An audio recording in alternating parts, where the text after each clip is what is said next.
Breaking news చూస్తున్నాం. ఇటు YCP తీరుపై సీఎం చంద్రబాబు నాయుడు అలాగే డిప్యూటీ సీఎం పవన్ కళ్యాణ్ సీరియస్గా ఉన్నారు. ఇటు సీఎం చంద్రబాబు నాయుడుతోనే డిప్యూటీ సీఎం పవన్ కళ్యాణ్ కీలక భేటీలో కూర్చోబోతున్నారు. ఉండవల్లిలోని సీఎం నివాసంలో ఈ ఉదయం 10:40 నుంచి మధ్యాహ్నం 12 గంటల వరకు ఈ సమావేశం జరగబోతుంది. తాజాగా జరిగే రాజకీయ పరిణామాలతో పాటు త్వరలో జరిగే రాజ్యసభ ఎన్నికల్లో కూటమి అభ్యర్థుల ఎంపిక అలాగే ఇతర కీలక అంశాలను చర్చించే అవకాశం ఉన్నట్టు తెలుస్తుంది. ఇటు సీఎం చంద్రబాబు నాయుడుని తిట్టిన కేసులో పేర్ని నాని అలాగే జోగి రమేష్, విడుదల రజని, కాకానిపై ఇప్పటిదాకా కేసులు అయ్యాయి. సీఎంపై వివాదాస్పద వ్యాఖ్యలు చేసిన వాళ్ళల్లో గతంలో ఇటు కొడాలి నాని అలాగే ఇటు రోజా అలాగే ఇటు బాలినేని. సో మొత్తం మీద ఇటు ఆంధ్ర రాజకీయాలను వేడెక్కిన సమయంలో ఇప్పుడు సీఎం చంద్రబాబు నాయుడు అలాగే డిప్యూటీ సీఎం పవన్ కళ్యాణ్ ఇవాళ ఒక కీలక భేటీలో కూర్చోబోతున్నారు. ఇటు లడ్డూకి సంబంధించిన వివాదం, లడ్డూలో నెయ్యికి సంబంధించిన వివాదం గురించి చర్చించే అవకాశం ఉంది.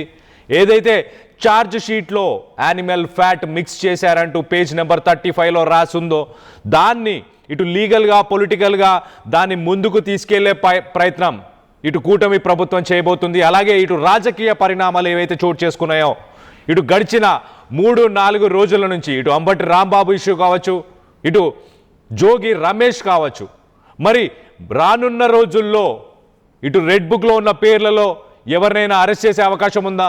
ఎవరి పేర్లైనా కేసులు కూడా అయ్యే అవకాశం ఉందా? మరిన్ని కేసులు అయ్యే అవకాశం ఉందా? దీనికి సంబంధించి లేటెస్ట్ అప్డేట్ మరింత ఇన్ఫర్మేషన్ తీసుకునే ప్రయత్నం చేద్దాం. ఏపీ నుంచి మా ఇన్పుట్ ఎడిటర్ కృష్ణమోహన్ అందుబాటులో ఉన్నారు. కృష్ణమోహన్తో మాట్లాడి తెలుసుకునే ప్రయత్నం చేద్దాం. కృష్ణమోహన్, చెప్పండి, ఇవాళ జరగబోయే భేటీ ఇటు పవన్ కళ్యాణ్ హైదరాబాద్ నుంచి డైరెక్ట్గా ఇటు ఉండవల్లిలోని డిప్యూటీ సీఎం చంద్రబాబు నాయుడు ఇంటికి ఈయన డైరెక్ట్గా వెళ్తున్నాడు. ఇటు ఒక పక్కన క్యాబినెట్ మీటింగ్ నిన్ననే ముగిసిన తర్వాత ఇటు లడ్డు గురించే ప్రధానంగా లడ్డూలో ఏదైతే కల్తీ నెయ్యి కలిపారంటూ ఛార్జ్ షీట్లో ఉందో దాన్ని ముందుకు తీసుకెళ్లే ప్రయత్నం, అలాగే ఇటు ఆంధ్రప్రదేశ్లో పరిణామాలు ఏవైతే చోటు చేసుకున్నాడో వాటన్నిటి గురించి చర్చించే అవకాశం ఉందా? కళ్యాణ్, బేసిక్ గా ఈరోజు చాలా కీలకమైన భేటీ జరగబోతుంది. పవన్ కళ్యాణ్ అండ్ ముఖ్యమంత్రి ఇద్దరు, డిప్యూటీ సీఎం అండ్ సీఎం ఇద్దరు కూడా చంద్రబాబు ఇంట్లో దాదాపుగా 2 గంటల పాటు సమావేశం కాబోతున్నారు. 10:40 హైదరాబాద్ నుంచి నేరుగా చంద్రబాబు ఇంటి దగ్గరికి పవన్ కళ్యాణ్ రాబోతారు. చంద్రబాబు ఇంటి దగ్గర నేరుగా అక్కడే దాదాపు మధ్యాహ్నం 12:30 వరకు కూడా సమావేశం చాలా కీలకమైన అంశాలు చర్చకొచ్చే పరిస్థితి కనబడుతుంది.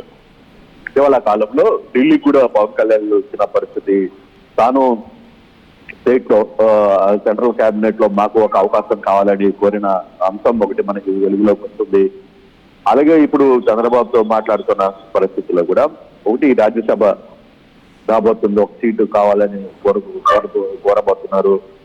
రెండవది సెంట్రల్ లో మంత్రి పదవి ఒకటి కోరుతున్న పరిస్థితులు అయితే కనబడుతున్నాయి. అలాగే తాజా రాజకీయ పరిస్థితులు ఒక్కసారిగా పొలిటికల్ హీటు పెరిగింది. వరుసగా జరుగుతున్న దాడులు, లేకపోతే బీసీ నేతల ఇంటి మీద జరిగిన దాడి, అంబటి ఇంటి మీద జరిగిన దాడి, వరుసగా కేసులు నమోదు కావడం, అరెస్ట్ కావడం, ఇవన్నీ కూడా కొంత హీటుని పెంచిన పరిస్థితి. నిన్న కాక మొన్న కూడా పవన్ కళ్యాణ్ క్లియర్ గా తన అభిమానులలో క్యాడర్ తో మీటింగ్ తో కూడా ఆయన సీరియస్ గా వార్నింగ్ ఇచ్చారు.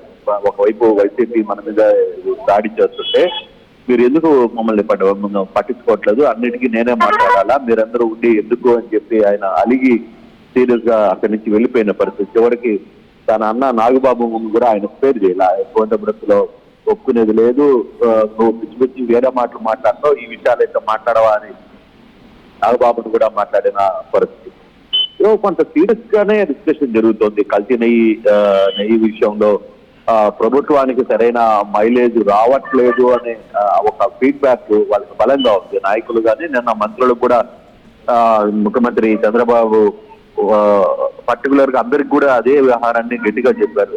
క్లియర్ గా మీరు ఈ వ్యవహారంలో తప్పులు చేస్తున్నారు, ఎదురుదాడి చేయట్లేదు, సరైన ఇష్యూని ఎత్తుకోవడం లేదు, ప్రాపర్ గా మనకి ఉన్న వ్యవహారంలో ఎక్కడో వెనకబడుతున్నామని చెప్పి ఆయన దిశానిర్దేశం చేసిన పరిస్థితి.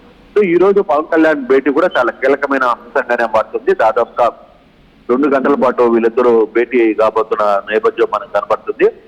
బట్ ఏం జరిగినా ఈ వ్యవహారంలో కొంత సీరియస్ గా ఈ రోజు భేటీలో కొన్ని కీలకమైన నిర్ణయాలు, పార్టీపరమైన నిర్ణయాలు, అలాగే బాలినేని శ్రీనివాసరెడ్డికి జనసేన పార్టీలో వచ్చిన తర్వాత ఆయనకి ఒక పదవి ఇస్తారని ఎక్స్పెక్ట్ చేస్తారు. దానికి సంబంధించిన వ్యవహారం కూడా నడవబోతుంది అనేది కొంత చర్చ జరుగుతోంది.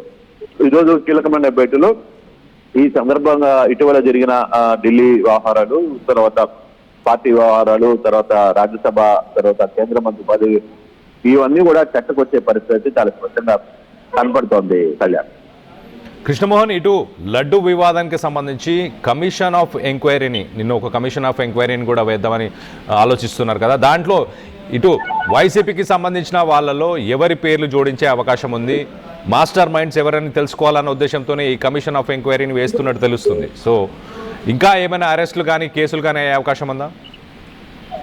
అంటే ఇప్పటికే కొన్ని కేసులు నమోదవుతున్న పరిస్థితి. నిన్న నా కాకాని గోవర్ధన్ రెడ్డిని అరెస్ట్ చేయడానికి పోలీసులు వెళ్ళారు. నోటీసు తీసుకోమని చెప్పాడు.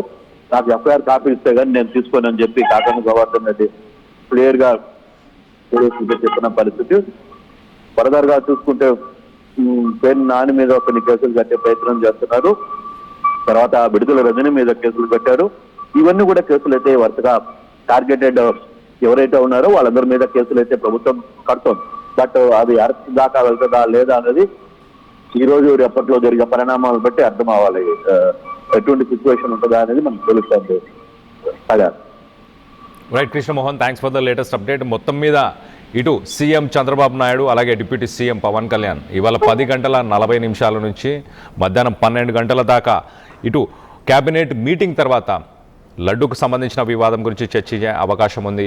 అలాగే లోక్సభకు సంబంధించిన లోక్సభ సీట్ అలొకేషన్ ఇటు జనసేన, బీజేపీ అలాగే టీడీపీకి సంబంధించి ఈ 3 పార్టీలకు సంబంధించి సీటు అలొకేషన్ గురించి చర్చించే అవకాశాలు, కేంద్ర మంత్రిగా ఒక సీటుని ఇటు జనసేన నుంచి ఆశిస్తున్నట్టు కూడా తెలుస్తుంది. అలాగే రానున్న రోజుల్లో ఇటు ఫిబ్రవరి 14న ఇటు బడ్జెట్ 2026-27కి సంబంధించిన బడ్జెట్ ప్రిపరేషన్స్ కూడా కొనసాగుతున్నాయి. సూపర్ 6కి సంబంధించి స్కీమ్స్ గురించి కానీ, దాంట్లో ఫండ్స్ అలొకేషన్ గురించి, వీటన్నిటి గురించి చర్చించే అవకాశం ఉంది. అలాగే ప్రధానంగా ఇటు పవన్ కళ్యాణ్ అలాగే ఇటు జనసేనకు సంబంధించిన లీడర్స్ వీళ్ళందరూ కూడా వైఎస్ఆర్సీపీకి సంబంధించిన నాయకులు ఏదైతే ఒక ఫాల్స్ ప్రాపగండాను ముందుకు తీసుకెళ్లే ప్రయత్నం చేస్తున్నారో, గడిచిన కొన్ని రోజులు ఆంధ్ర రాజకీయాలు వేడెక్కడానికి గల కారణాలు, వీటన్నిటిని ఇటు లడ్డు కాంట్రవర్సీకి సంబంధించి కమిషన్ ఆఫ్ ఎంక్వైరీ కొత్త ఎంక్వైరీని వేస్తూ, అలాగే ఛార్జ్ షీట్లో పేజ్ నెంబర్ 35లో ఏదైతే యానిమల్ ఫ్యాట్, లడ్డూలో యానిమల్ ఫ్యాట్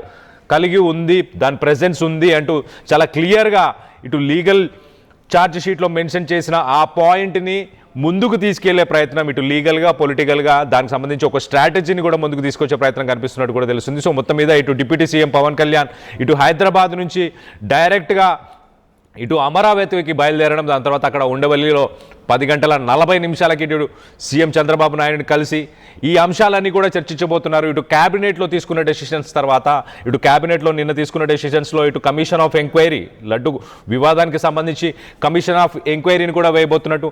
మరి రానున్న రోజుల్లో ఇంకా వైసీపీకి సంబంధించిన నాయకులను అరెస్ట్ చేసే అవకాశం ఉందా? ఇటు కాకాని గోవర్ధన్ రెడ్డి కావచ్చు, ఇటు విడుదల రజని, అలాగే జోగి రమేష్, అలాగే పేర్ని నాని, అంబటి రాంబాబు, వీళ్ళందరిపై ఆల్రెడీ కేసులనైతే నమోదు చేశారు. మరి రానున్న రోజుల్లో ఎవరైనా అరెస్ట్ చేసే అవకాశం ఉందా? ఇటు ఎలాంటి గొడవలు జరిగినా, ఇటు సొసైటీలో శాంతి భద్రతలకు భంగం కలిగించేలా ఎవరు చేసినా, ఏ పార్టీకి సంబంధించిన వాళ్ళైనా కూడా వాళ్ళ మీద చర్యలు తప్పవంటూ ఇటు సీఎం చంద్రబాబు నాయుడు చెప్పుకొచ్చారు. ఇటు జోగి రమేష్ ఇంటిపై దాడి చేసిన వాళ్ళపై కేసులు నమోదయ్యాయి, వాళ్ళని అరెస్ట్ చేయడం కూడా జరిగింది. మరి ఇటు టీడీపీకి సంబంధించిన శ్రేణులు మాత్రం 2021 కావచ్చు, గత ప్రభుత్వం చేసిన పాలన, గత ప్రభుత్వం మొదలుపెట్టిన ఈ కక్షపూరిత రాజకీయాలు, వీటన్నిటి వల్లనే ఇప్పుడు ఆ ప్రతి చర్యలు జరుగుతున్నాయి అంటూ ఇటు టీడీపీకి సంబంధించిన శ్రేణులు అయితే చెప్పుకొచ్చే ప్రయత్నం చేస్తున్నారు.